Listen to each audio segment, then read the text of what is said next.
চলুন আমি কি করে চিংড়ি পটলটা বানালাম দেখে নিই।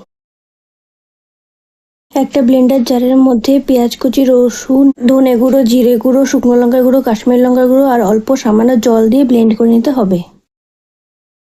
একটা কড়াইতে সর্ষের তেল দিয়ে তেলটা গরম হয়ে গেলে পটলগুলো দিয়ে ভালো করে ভেজে একটা প্লেটে উঠিয়ে নেব।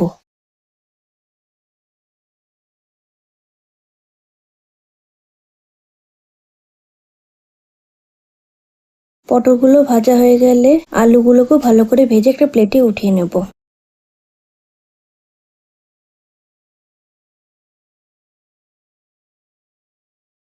আলুগুলো ভাজা হয়ে গেলে চিংড়ি মাছগুলো দিয়ে অল্প নুন আর অল্প হলুদ দিয়ে ভালো করে ভেজে একটা প্লেটে উঠিয়ে নেব।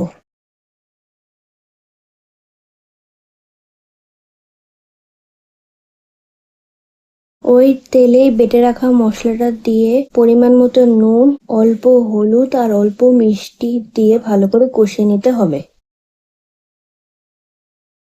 মশলাটা কষানো হয়ে গেলে বাদাম বাটা দিয়ে আরেকটু ভালো করে কষিয়ে নিতে হবে। ওহো, আমি তো একটা কথা বলতেই ভুলে গেছি, আমি তিতলি। তোমরা যারা যারা এই ভিডিও দেখছো তারা চ্যানেলটাকে সাবস্ক্রাইব করে দিও আর বেল আইকনটাকে টিপে দিও। বন্ধু হয়ে পাশে থেকো।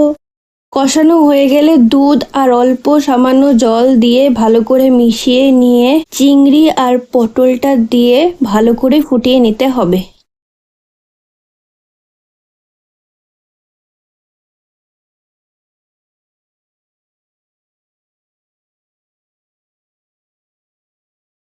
ঝোলটা মাখো মাখো হয়ে গেলে ঘি গরম মশলা দিয়ে অল্প নেড়ে নামিয়ে নেব। গরম গরম ভাতের সাথে দারুণ লাগে।